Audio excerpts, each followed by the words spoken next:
नमस्कार विद्यार्थियों, आप स्वस्थ और प्रसन्न होंगे। पिछले वीडियो लेक्चर्स को आप आसानी से देख लिए होंगे और देख करके उनसे लाभान्वित हो रहे होंगे। इस आशा के साथ हम आज नए लेक्चर्स की ओर बढ़ते हैं। जो पिछला सप्ताह था, उस सप्ताह में बहुत सारे वीडियो आपको नहीं मिल पाए, केवल एक ही दो वीडियो मिले कुछ टेक्निकल प्रॉब्लम की वजह से। तो कोई बात नहीं है, हम आज उस पे आगे बढ़ते हैं। और जो पिछले लेक्चर्स में हमने वीडियो देखा था, उस वीडियो में हम आपको प्रकाश के क्वांटम सिद्धांत तक पहुंचाए थे। और क्वांटम सिद्धांत तक पहुंचाने के बाद हमने आपको फोटान से परिचित कराया, फोटान की एनर्जी को बताया, फोटान के संवेग को बताया, ऊर्जा, संवेग, उसका स्थिर द्रव्यमान, रेस्ट मास। साथ ही साथ आपको वहां से मैंने यह भी कहा था कि यहाँ से न्यूमेरिकल्स बनते हैं, उन न्यूमेरिकल्स पर भी मैं चर्चा करूंगा। लेकिन आज पहले एक टॉपिक थोड़ा सा और आगे बढ़ते हैं और हम देखने का प्रयास करते हैं आइंस्टीन का प्रकाश विद्युत समीकरण, आइंस्टीन फोटो इलेक्ट्रिक इक्वेशन। तो इस आइंस्टीन के प्रकाश विद्युत समीकरण को जानने की ओर बढ़े तो हमें वह मैंने आपको क्वांटम सिद्धांत इसीलिए आपको सिर्फ बताया था, प्रकाश का क्वांटम सिद्धांत, ताकि आपका नॉलेज एक बेस के रूप में बना रहे और हम अब उसका जब इस्तेमाल करें तो आपको अनभिज्ञता महसूस न हो। तो आप देख सकते हैं आइंस्टीन का प्रकाश विद्युत समीकरण अगर हम पढ़ने की ओर चल रहे हैं तो सबसे पहले मैं आपको याद दिला दूं कि जो हम अब तक जान चुके हैं प्रकाश के क्वांटम सिद्धांत में, वह यह बात जान चुके हैं कि प्रकाश कुछ और नहीं, ऊर्जा के छोटे छोटे बंडलों का समूह है। इस ऊर्जा के छोटे छोटे बंडलों में जो सबसे छोटा ऊर्जा का बंडल होगा, पैकेट होगा, एनर्जी का जो सबसे छोटा पैकेट होगा, उसकी जो ऊर्जा होगी, एनर्जी होगी, वो hν के बराबर होगी, जिसे आप फोटान का नाम दिए थे। अब इन ऊर्जा के बंडलों में कैसे ऊर्जा की वृद्धि होगी? तो ऊर्जा के बंडलों की ऊर्जा या तो hν होगी, या तो 2hν होगी, या तो 3hν होगी, या तो 4hν होगी। ये मैं आपको बता रखा हूं क्योंकि आप जानते हैं hν से छोटा कोई बंडल हो नहीं सकता। तो या तो hν के बराबर ऊर्जा होगी, नहीं तो 2hν के बराबर ऊर्जा होगी। मतलब आप कह सकते हैं कि प्रकाश के संवहन में जो ऊर्जा के बंडलों का समूह होता है, एनर्जी का जो पैकेट होता है, उसकी एनर्जी hν के मल्टीपल्स में होगी, गुणांक में होगी। ठीक, तो जैसा मैंने आपको बताया कि hν सबसे छोटी एनर्जी का पैकेट होगा। इससे छोटी एनर्जी का कोई भी ऊर्जा का बंडल संभव नहीं होगा। अब इसके बाद अगर इससे बड़ी ऊर्जा का बंडल आया तो उसकी ऊर्जा कितनी होगी? 2hν। इसके बाद क्या होगी? 3hν। इसके बाद क्या होगी? 4hν। और ऐसे ही हम आगे बढ़ सकेंगे। तो आप देख सकते हैं, मैंने वही कहा था आपसे कि hν के मल्टीपल्स में होगी। इतनी जानकारी मोटी मोटी हमने आपको पहले भी बता दी थी, ताकि जब हम इसका इस्तेमाल करें तो आप अपने आप को कंफर्टेबल महसूस कर सकें, इस आराम में पा सकें। ठीक, यह कॉन्सेप्ट आया था तो सन 1905 में, 1905 में मैक्स प्लैंक के क्वांटम सिद्धांत का उपयोग कर 1905 एक मैक्स प्लैंक के क्वांटम सिद्धांत का उपयोग कर आइंस्टीन ने प्रकाश विद्युत प्रभाव को सफलतापूर्वक क्या किया? एक्सप्लेन किया, या यूं कहें कि आइंस्टीन ने प्रकाश विद्युत प्रभाव की सफलतापूर्वक व्याख्या की। ठीक है, अब क्वांटम सिद्धांत के अनुसार जैसा मैंने आपको बता दिया कि भाई प्रकाश जो है ऊर्जा के छोटे छोटे बंडलों के रूप में आगे की ओर बढ़ेगा। इन ऊर्जा के बंडलों की जो ऊर्जा होगी वह कुछ इस तरह से होगी।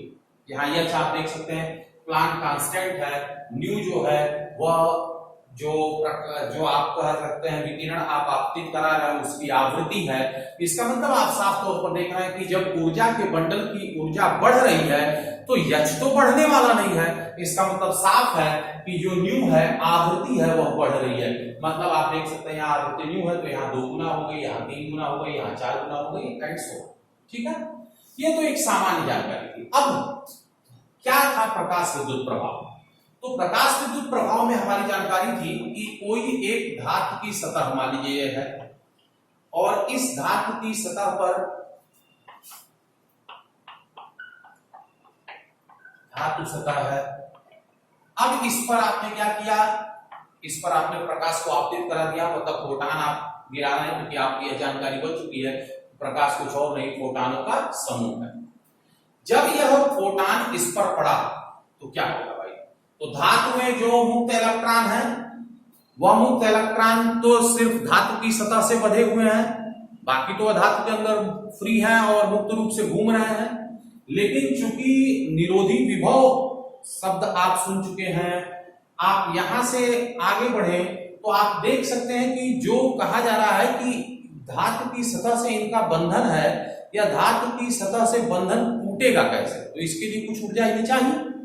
अब वह ऊर्जा कैसे मिलेगी, तो यह जो HNU जो फोटान इस पर आपतित हुआ, धातु की सतह में जो धातु की सतह पर मुक्त इलेक्ट्रॉन है वह इस फोटान को क्या किया, अवशोषित कर लिया, और अवशोषित करके क्या किया, बाहर की ओर निकल गया।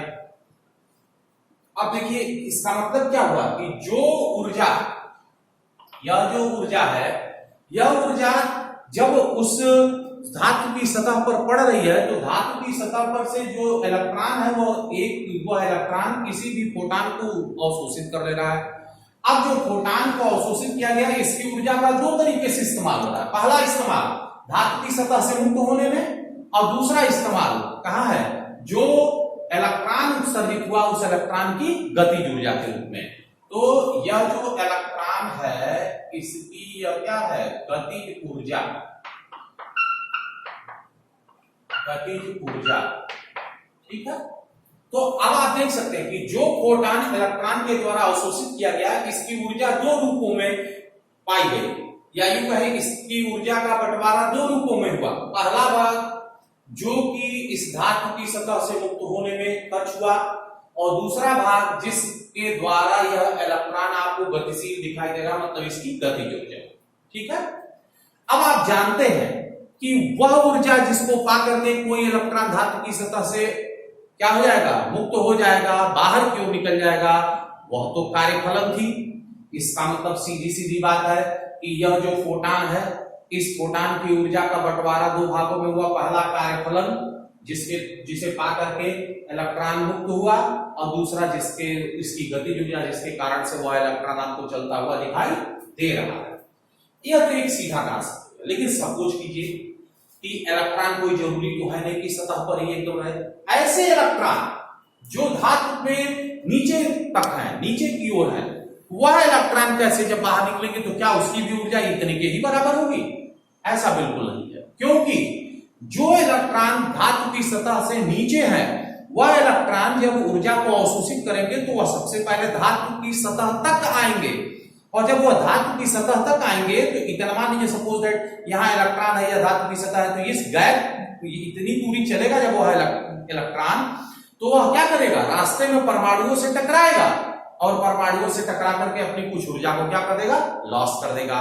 इसका मतलब यह हुआ कि जो इलेक्ट्रॉन धातु की सतह से नीचे, धातु की सतह से नीचे है, तो नीचे धातु के अंदर से जो इलेक्ट्रॉन बाहर की ओर उत्सर्जित होगा, वह इलेक्ट्रॉन क्या होगा, कम ऊर्जा का होगा, या यूं कहें कि उस इलेक्ट्रॉन की गतिज ऊर्जा कम होगी, क्योंकि उसकी ऊर्जा का एक भाग क्या हो गया है, उसकी ऊर्जा का एक भाग परमाणुओं से टकराने के कारण से क्या हो गया है, लॉस हो गया है, हानि हो गई है ऊर्जा की। इसका मतलब यह हुआ कि प्रकाश विद्युत प्रभाव में एक ही तरह के फोटानों के आपतन के पश्चात बहुत सारी ऊर्जा के फोटान, बहुत सारी ऊर्जा के इलेक्ट्रॉन क्या होंगे, उत्सर्जित होंगे। वो निर्भर हो इसकी ऊर्जा कितनी होगी, इस बात पर निर्भर करेगी कि धातु में उनकी स्थिति कहां है, सतह पर है, बीच में है, एकदम नीचे है, कैसे है, ठीक है। तो अब इसी बात को लेकर के आइंस्टीन ने इस बात को जो हमने कहा, इसी सिद्धांत को आइंस्टीन ने मैथमेटिक्स में कन्वर्ट कर दिया, इसका गणितीय रूप दे दिया, और इस गणितीय रूप को ही हम क्या कहते हैं, आइंस्टीन का प्रकाश विद्युत समीकरण। तो अब इस गणितीय रूप को अगर हम देखें तो क्या हम सबसे पहले कैसे हम इस बात को कहें, तो मान लीजिए अधिकतम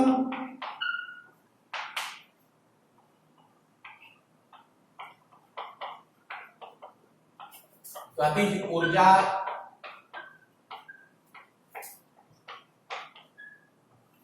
इलेक्ट्रॉन की E है तथा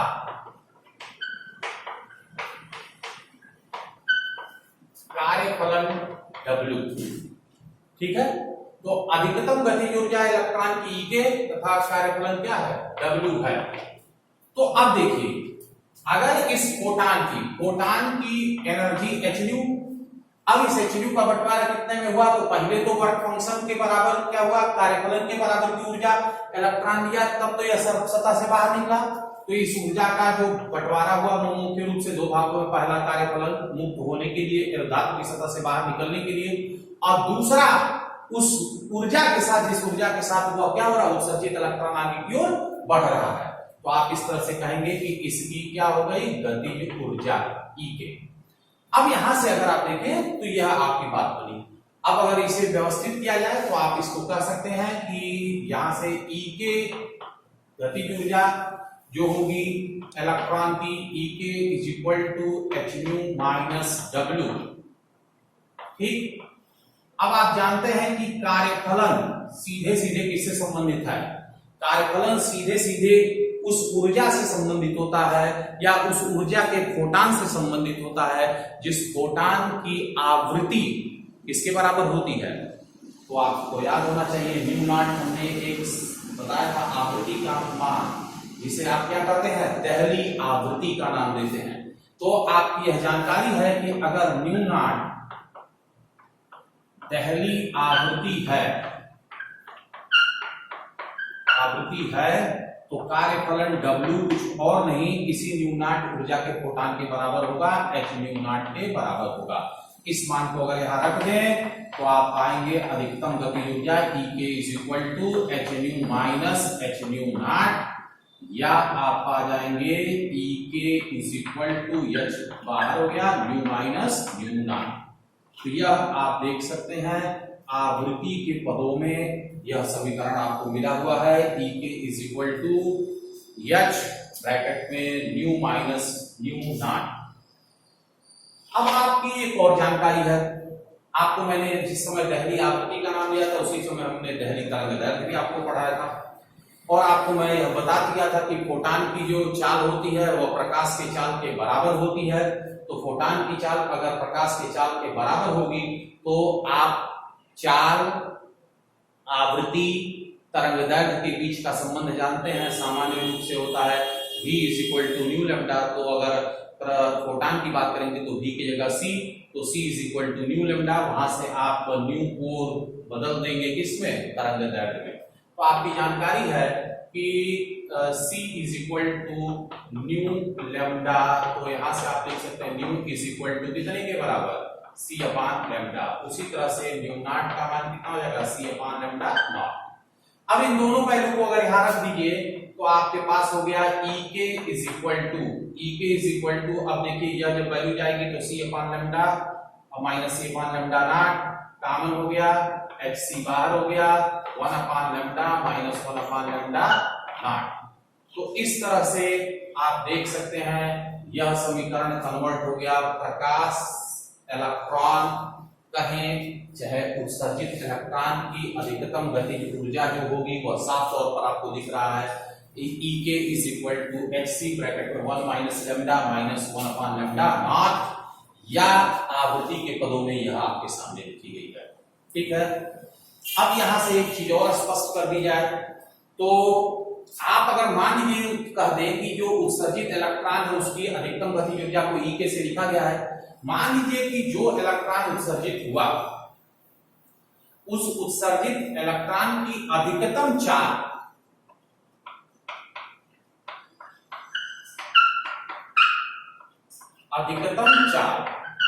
अगर अधिकतम चाल को हम Vmax कहें, ठीक, और इलेक्ट्रॉन के मास को m से लिखें, तो जो इलेक्ट्रॉन की अधिकतम गतिज ऊर्जा E है वह कुछ और नहीं 1/2 mVmax स्क्वायर होगी। अगर हम इसका इस्तेमाल वहां कर दें तो हमारे पास यह समीकरण बन जाएगा 1/2 mv max square is equal to hc bracket में 1 माइनस लैम्डा लैम्डा नॉट, यह तरंगदैर्घ्य के पदों में। अगर आवृत्ति के पदों में लिखें तो हम लिख सकते हैं 1/2 mv max is equal to h mu minus nu naught. तो इस तरह से आप देख सकते हैं, यह आपको समीकरण मिल गया। इन समीकरण पर भी न्यूमेरिकल्स आपको मिलेंगे और यह जो आपके सामने लिखा गया समीकरण है, यह समीकरण कहलाता है आइंस्टीन का प्रकाश विद्युत समीकरण।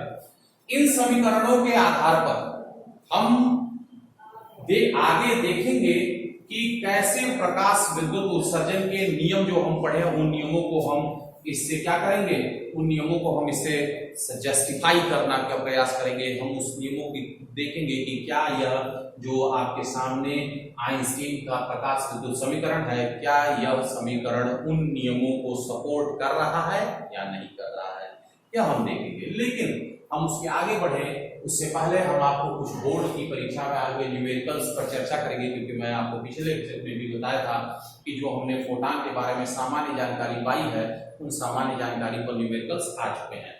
आज का जो आप देख सकते हैं आइंस्टीन का प्रकाश विद्युत समीकरण आपके सामने है। इस प्रकाश विद्युत समीकरण में जो मुख्य मुख्य बातें आई हैं, मैं एक बार पॉइंटेड फॉर्म में आपको बता दूं। तो पहली चीज आपको क्या याद रखनी थी, पहली चीज याद रखनी थी कि आइंस्टीन का प्रकाश विद्युत समीकरण जो है वह प्रकाश के क्वांटम सिद्धांत पर आधारित है, जो कि सामान्य रूप से मैक्स प्लैंक के समीकरण के नाम से भी जाना जाता है। अब उस क्वांटम सिद्धांत में क्या बातें जानी गई, तो यह जानकारी बनी कि प्रकाश कुछ और नहीं, ऊर्जा के छोटे छोटे बंडलों का समूह है। जो ऊर्जा का सबसे छोटा बंडल होगा उसकी ऊर्जा hν के बराबर हुई, जिसे हमने फोटॉन कहा था। इस फोटॉन की ऊर्जा या यूं कहें ऊर्जा के बंडलों की ऊर्जा hν के मल्टीपल्स में बढ़ेगी। तीसरी जानकारी हमारे पास है कि जो किसी धातु की सतह में जो मुक्त इलेक्ट्रॉन होते हैं वो धातु के अंदर मुक्त रूप से चलते हैं, लेकिन वह धातु की सतह से बंधे होते हैं। उस बंधन को तोड़ने के लिए उसको ऊर्जा चाहिए। तो जब कोई फोटॉन किसी धातु की सतह पर पड़ता है तो जो फोटॉन की ऊर्जा को इलेक्ट्रॉन अवशोषित करता है, उस ऊर्जा का पहला भाग तो वह धातु की सतह से मुक्त होने में खर्च करता है और शेष बची ऊर्जा उस उत्सर्जित इलेक्ट्रॉन के गतिज ऊर्जा के रूप में होती है। लेकिन अगर कोई इलेक्ट्रॉन धातु के अंदर से उत्सर्जित होगा तो आप पाएंगे कि वह इलेक्ट्रॉन जब धातु की सतह तक पहुंचेगा तो आप पाएंगे कि उसकी कुछ ऊर्जा जो टकराहट है परमाणु से उसमें नष्ट हो जाती है, जिस कारण से वह इलेक्ट्रॉन जो जब बाहर की ओर उत्सर्जित होता है तो उसकी गतिज ऊर्जा सतह पर उपस्थित इलेक्ट्रॉन की गतिज ऊर्जा के सापेक्ष कम होती है। इसका मतलब यह हुआ कि धातु की सतह से भिन्न भिन्न ऊर्जा के इलेक्ट्रॉन क्या होते हैं, उत्सर्जित होते हैं। मैथमेटिकल फॉर्म उसका कैसे बना वो आपके सामने लिखा हुआ है और मैंने ये तो आपको डिराइव कर दिया। तो इतनी बातें आपको सिस्टमेटिकली दिमाग में बना करके रखनी है ताकि आप यहाँ अपने आप को कंफर्टेबल महसूस कर सकें। ठीक, तो सबसे पहले यह तो हमारा एक टॉपिक रहा और हम जैसा आपसे कमिटमेंट किए थे कि हम फोटॉन के सामान्य ज्ञान पर आधारित कुछ न्यूमेरिकल्स पर आपसे चर्चा करेंगे, तो हम उन न्यूमेरिकल्स पर पहले आपसे बात करते हैं। फिर इस आइंस्टीन का प्रकाश विद्युत समीकरण जो हमने पढ़ा है, इस समीकरण के आधार पर प्रकाश विद्युत प्रभाव के नियम के साथ हम बात करेंगे।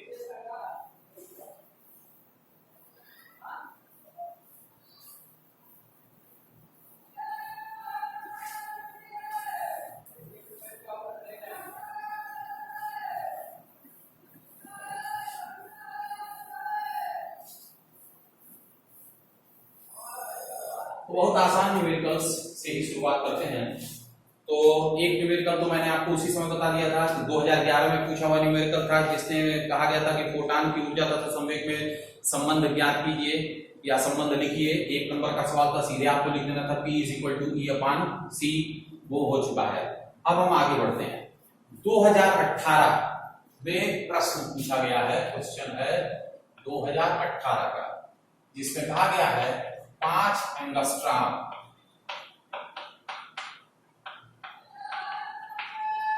तरंगदैर्घ्य वाले यक्ष किरण फोटान की ऊर्जा कितने जूल होगी। तो मैंने आपको पहले भी कहा था कि फिजिक्स के न्यूमेरिकल को पहले एक बार रीडिंग लगाई जाती है, दोबारा पढ़ा जाता है, दोबारा पढ़ते हुए उसका मतलब जानने का प्रयास किया जाता है और जो दिया गया है उसको लिखा जाता है। तो सबसे पहले सवाल में क्या दिया गया है, देखिए दिया गया है, क्या दिया गया भाई, तरंगदैर्घ्य दिया गया है फोटान का, लैम्डा का मान दिया गया है 5 ठीक, और कुछ दिखाई नहीं देगा। तो अब सबसे पहले आपको यह जानना पड़ेगा कि भाई और जो दिख नहीं रहा है वो क्या है। तो अब आप याद कीजिए कि फोटान के लिए हमने आपको क्या क्या बातें बता रखी है। तो फोटान के लिए हमारी जानकारी क्या है, देखिए फोटान की ऊर्जा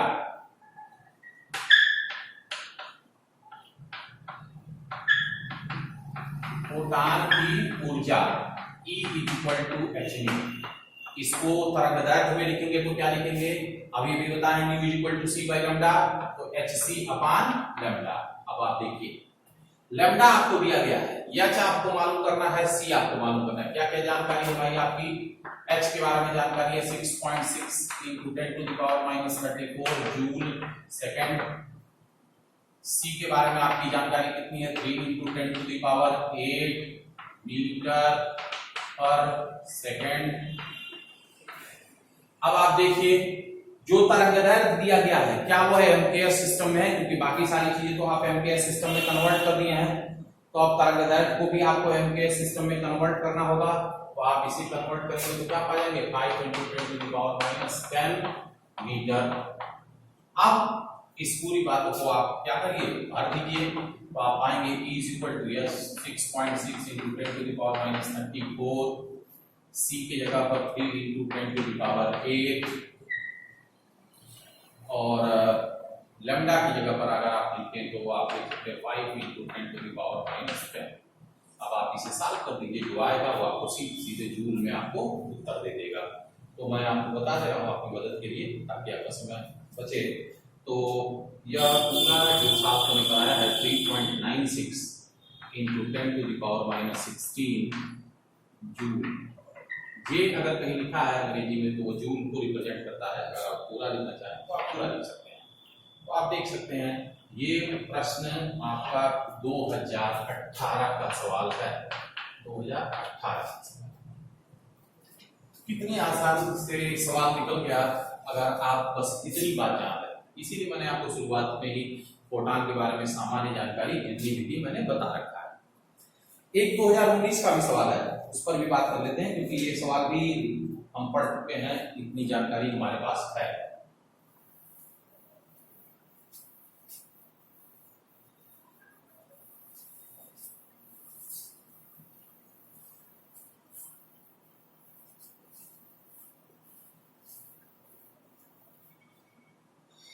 तो 2019 का ये सवाल है जिसमें कहा गया है 5400 एंगस्ट्रॉम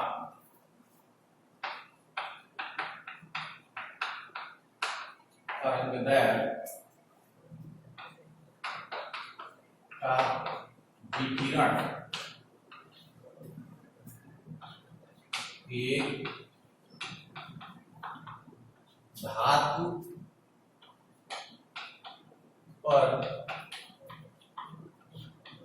गिरता है जिसका कार्यफलन 1.9 इलेक्ट्रॉन वोल्ट है।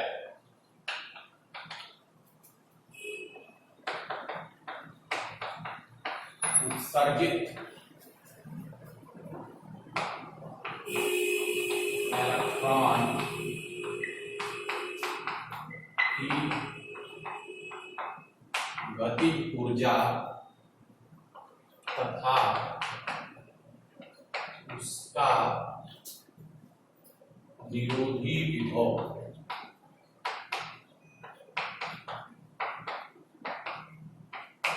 निरोधी विभव याद कीजिए। ठीक, ये सवाल है 2019। अब सॉल्यूशन को पढ़ते हैं। अगर आपको याद आ रहा हो तो इस तरह का एक सवाल मैं आपको पहले से ही बता रखा हूं, लेकिन हम फिर भी आपसे इस सवाल पर डिस्कस करेंगे। तो आप देख सकते हैं इस तरह के सवाल के आने की संभावना भी दी है। तो आपको क्या कह दिया गया है, 5400 अंगस्ट्राम तरंग दैर्घ्य का विकिरण एक धातु पर गिरता है जिसका कार्यफलन आपको दिया गया है। आपको पता करना उत्सर्जित इलेक्ट्रॉन की गतिज ऊर्जा तथा उसका निरोधी विभव। तो आप सबसे पहले देखिए क्या क्या दिया गया है। तो जैसा मैंने आपसे कहा था लिखा जाएगा, दिया गया है। क्या क्या दिया गया भाई, लैम्डा का मान दिया गया है 5400 अंगस्ट्राम। चलिए भाई, कार्यफलन W का मान दिया गया है 1.9 इलेक्ट्रॉन वोल्ट। ठीक है, अब आपको इसी दो जानकारी के आधार पर आगे की ओर बढ़ना है। तो सबसे पहले तो आपको दिख रहा होगा कि इलेक्ट्रॉन वोल्ट दिया गया है कार्यफलन, और कार्यफलन को एम्पियर्स में कन्वर्ट करना है तो क्या करना पड़ेगा, जूल में कन्वर्ट करना पड़ेगा। और जूल में कन्वर्ट करने के लिए इलेक्ट्रॉन वोल्ट को जूल में कन्वर्ट करने के लिए 1.6 × 10⁻⁻19 से मल्टीप्लाई करना होगा। तो एक चीज को पहले ही स्पष्ट हो गई कि इसमें 1.6 × 10⁻⁻19 से मल्टीप्लाई कर दिया गया, ये बन गया जूल। दूसरी बात, अब इलेक्ट्रॉन की गतिज ऊर्जा की बात की जाए और उसका निरोधी विभव, तो आपको यह अच्छे से ज्ञात होना चाहिए कि भाई निरोधी विभव तक अगर पहुंचना है तो फिर से हमको किस समीकरण की ओर चलना है, उसी E वाली समीकरण पर चलना है। मतलब इलेक्ट्रॉन की गतिज ऊर्जा का जो समीकरण हम पढ़े हैं, तो हमारी जानकारी है E इतने के बराबर अभी हमारी जानकारी बनी थी। तो आपने पाया था कि जो E का मान था वह कहां पर था, hnu माइनस W मिला था। अब hnu माइनस W को आप देखिए लैम्डा में कन्वर्ट करना पड़ेगा, तो hc/λ माइनस W। ठीक है ना, ये कन्वर्ट हो गया तो गतिज ऊर्जा यहां से निकल जाएगी। तो अब लेकिन उसके लिए आपको चाहिए क्या, आपको सबसे पहले h का मान चाहिए। तो आप h के मान को लेकर के भी परेशान नहीं होना है, हमारी जानकारी बन चुकी है 6.6 × 10⁻34 और जूल सेकंड। ठीक है, और फिर हमारी जानकारी बन चुकी है C के बारे में भी 3 × 10⁸ मीटर पर सेकंड। ठीक है, तो अब आप देख सकते हैं आपको जितनी चीजें आवश्यकता में थी वो सारी चीजें नजर आ रही हैं कि नहीं आ रही हैं। H भी दिख रहा है, C भी दिख रहा है, लैम्डा भी दिख रहा है, W भी दिख रहा है। अब बस आपको एक ही जगह पर काम करना है। वो काम कहाँ करना है कि जो आपको लैम्डा दिया गया वो किसमें दिया गया, अंगस्ट्राम में। तो इसको भी कन्वर्ट कर दीजिए, तो ये हो गया 5400 × 10⁻10 इतना मीटर। अब यहाँ से आप इन सारी वैल्यू को रख दीजिए, तो गतिज ऊर्जा आपको मिल गई, इलेक्ट्रॉन की गतिज ऊर्जा E आपको मिल गया 6.6 × 10⁻34 × 3 × 10⁸ और अपान 500 × 10⁻10 और माइनस W की जगह कितना आ जाएगा भाई, 1.9 × 1.6 × 10⁻90। अब आप इसे सॉल्व कर दीजिएगा तो आपको यहाँ से वैल्यू मिल जाएगी। तो मैं यहाँ सॉल्व करके वैल्यू लिख दूँ, तो सॉल्व की वैल्यू मैं आपको बता देता हूँ। ये पूरा सॉल्व करने पर जो टोटल वैल्यू आएगी वो टोटल वैल्यू आएगी 0.63 × 10⁻90 जूल। ठीक है, इसको इलेक्ट्रॉन वोल्ट में कन्वर्ट कर दो। भाई इलेक्ट्रॉन वोल्ट में अगर इसको कन्वर्ट किया जाए तो 1.6 × 10⁻90 से भाग दे देंगे, तो भाग देने पर जो वैल्यू आ जाएगी वो आएगी 0.39 इलेक्ट्रॉन वोल्ट। यह एक पार्ट हो गया। अब आप निरोधी विभव निकालना चाहते हैं, तो आपको यह अच्छे से जानकारी है कि निरोधी विभव किससे संबंधित होता है, अधिकतम गतिज ऊर्जा, प्रकाश इलेक्ट्रॉन की अधिकतम गतिज ऊर्जा। तो आपकी जानकारी है कि E = eV0, जहां V0 क्या है, निरोधी विभव। तो यहाँ से आप देख सकते हैं V नॉट की वैल्यू बहुत आसानी से आपको मिल जाएगी E और V naught is equal to, आप देख सकते हैं इलेक्ट्रॉन वोल्ट में वैल्यू है 0.39 E/E, तो V is equal to 0.39 volt.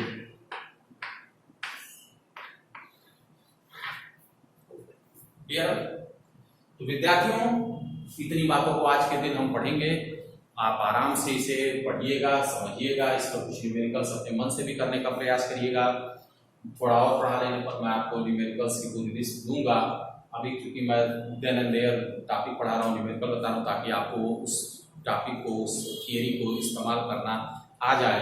क्योंकि आप देख सकते हैं ये सब बोर्ड में आई हुई परीक्षा के सवाल हैं और कितने आसानी से सॉल्व हो रहे हैं ये भी आप देख सकते हैं। बस आपको जरूरत है इसे ध्यान से पढ़ने की। ठीक है, तो अगले लेक्चर में फिर मिलेंगे। धन्यवाद।